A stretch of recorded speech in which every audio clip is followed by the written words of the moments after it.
I want to go through setup, strip assign, soft keys. So anything under the control tab is going to be an attribute of the console. And we looked at some of these things, right? So my first soft key over here is programmed to be a mix button for a mono aux channel 1, which is why these are working. So I've programmed these soft keys. You can pull up a menu of a myriad of things that a soft key can be, including sort of individual scene pull-ups. If you want a unique state of operation for your meeting, like there's 6 people instead of 12, boom, I can have a soft key fire scene number 22 where the entire console is configured for whatever you want. It's not just rock and roll, you know, moving from one song to another. This is a means of mixing that, for when I was doing sound, didn't exist, right? And people get incredibly creative nowadays on how they do things. Under surface prefs, this is where I can completely defeat the sends feature. Like, aside from this, it will not mix sends on faders. I've like locked that feature off. Fortunately though, I can do sends on encoders anyway, but when I deselect it, that will always stay inputs mixing to mains. This is where I would program the individual 3 buttons down here. So I have the first one set up to be parametric control, the second one is set up to be gate and compressor, and the third one, you'll recall, was high pass filter. But it can be different things. You can have you know, AAM priority if in auto mixing. You can have channel levels. I think there's input direct IO levels. So there's a healthy little menu of things that you can have those encoders do at will. Your dimmer kind of controls, you know, if you're in a dark black box theater, or literally a dark theater, you want to dim the console down, that can be a saved attribute of your scene too. So I had to turn this touchscreen down because it was, you know, washing out things, right? So there we go. Anyway, you have 6 out, including taking the armrest, I don't know if you saw that original slide, and making it indigo. If you want to make it an aid in lighting up paper. This is programming the DCA spills. Notice this spill active I have associated with the last hotkey button. So that's just something I wanted to have on my demo file. And you can have an individual DCA spill onto the whole surface, the left side, the right side if you want. You can tell it to be an MCA where it's doing sends to a particular bus, which would be helpful for a monitor person.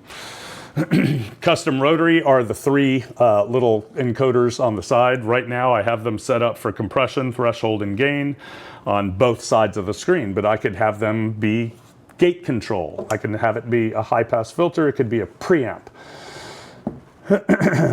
Cancel. What is that? Pop out scene list? Oh, that's new. What is that? Oh, that is a cool new feature. Look at that. That must, so I can see my scenes, which you would see here, right? So you have a little miniature case of the scenes that comes out with it. Never seen that before. Told you it's been a while. Bear with me. Let's look at the audio tab and see what's under it. So this manages your PFL, your mute, your PFL, your select features, and the mix buttons. As an ex-monitor person, I have these set up so that the PFL, the select, and the mix button all fire at once. 1, 2, 3. Because if I'm at the side of the stage and I want to be hustling through people's inputs or buses, I PFL it. I want it to pre-select it for something I'm working on, and I want the sends on fader to come to me in case I need to make changes. So I stitch them together here. This is also where you can, your mains to PFL volumes, left and right levels you can set, etc.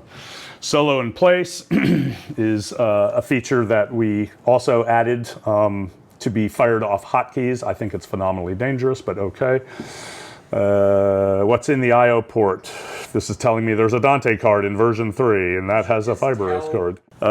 Metering section, this is kind of weird. This is something that came with SQ. I almost don't want to spend time on some of these out in the weeds things, but you can tune the behavior of your meters. Like you can make it turn red at -12. So somebody's turning it up, they're like, oh no, I'm clipping, but that's what it's showing them. You can kind of change the metering behavior. Source selector, that's going to be, did I mention about the IP1 being a source selector? Not in this session. So actually it's pretty relevant. particularly in an installed environment, this little guy can be in a room like this with ceiling speakers and be tied into the main performance venue. Let's say it's a cry room or a green room, and I can press it, select the theater, turn the volume up and down in my ceiling speakers because I've got bus audio routed here, so it's going to control the aux send feeding this room, and it can scroll between 20 sources. So yeah, I'm done with church today or whatever. Boom, I'll go to the game and listen to XM because it's on the screen for me. So you can choose between 20 sources on here. The other thing it does is it fires up to 20 different presets.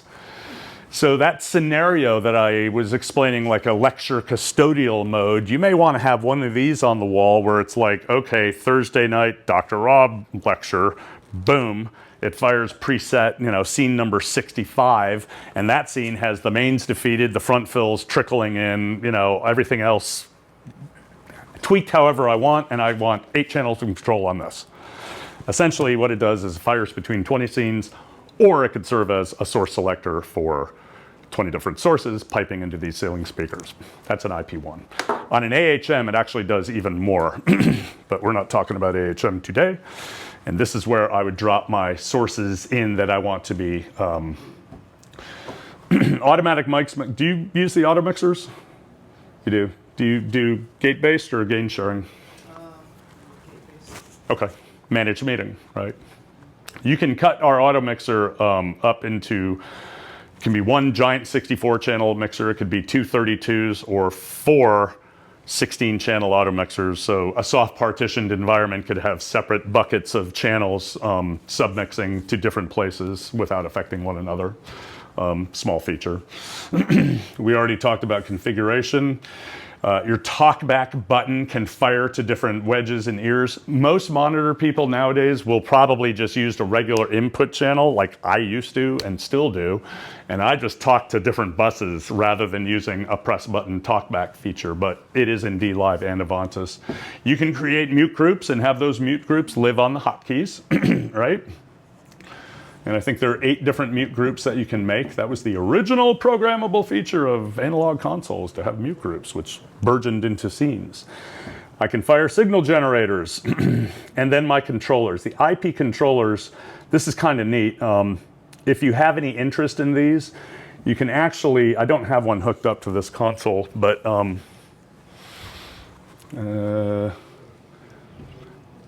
this is where I can program all the buttons. Remember I said any button can be anything? I'm going to tap the bottom. Oops, I got to go and... I can tell that button to be a mute. I'm pretty sure somewhere you can make it a tap sync to affect the tap tempo. Every button on those IP controllers can be programmed into what you want them to be. It doesn't just have to be mute PFL or mute mix or what have you. All the buttons on the side could be doing pretty sophisticated preset programming of your rig if you want it to be. And then if you go to simulation mode, I can actually notice I'm kind of running the console.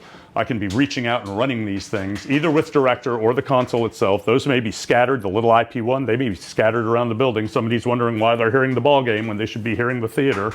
I can reach into that IP1 from Director or the console and make the change for them by going into simulation mode.